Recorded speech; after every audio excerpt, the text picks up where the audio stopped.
ओम श्री परमात्मने नमः। अथ गीता प्रथम अध्याय नवम श्लोक। अन्य च बहव सुरा मदर्थे त्यक्त जीविता नाना शस्त्र प्रहरणाना सर्वे युद्ध विशारदा।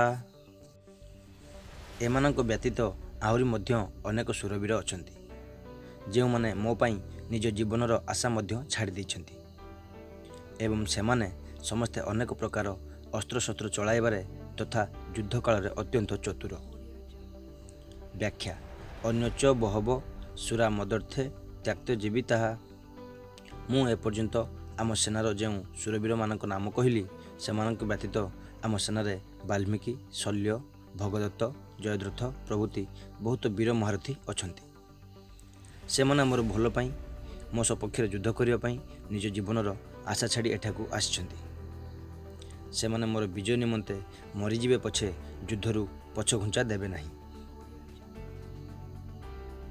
आपनक सम्मुखरे मु सेमानक प्रति की कृतज्ञता प्रकाश करिबी।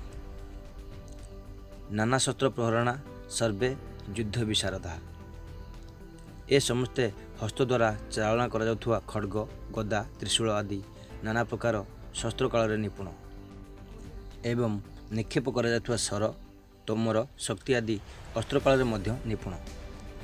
किपरि युद्ध करने उचित, केउ प्रकार केउ पैंतरारे ओ केउ शैली उचित एसबू युद्ध काल एमाने अति पारंगम और कुशल। नमस्कार दर्शक बंधु, स्मार्ट ओडिशा चैनल आपन स्वागत। यह थिला गीतार नवम अध्याय। एहीपरि गीता वीडियो देखिया चाहूले एवं अन्य माने को काहकू जणाइबा चाहूले वीडियोटी को लाइक, शेयर, सब्सक्राइब निश्चित करंतु। रहिली बंधु, जय जगन्नाथ।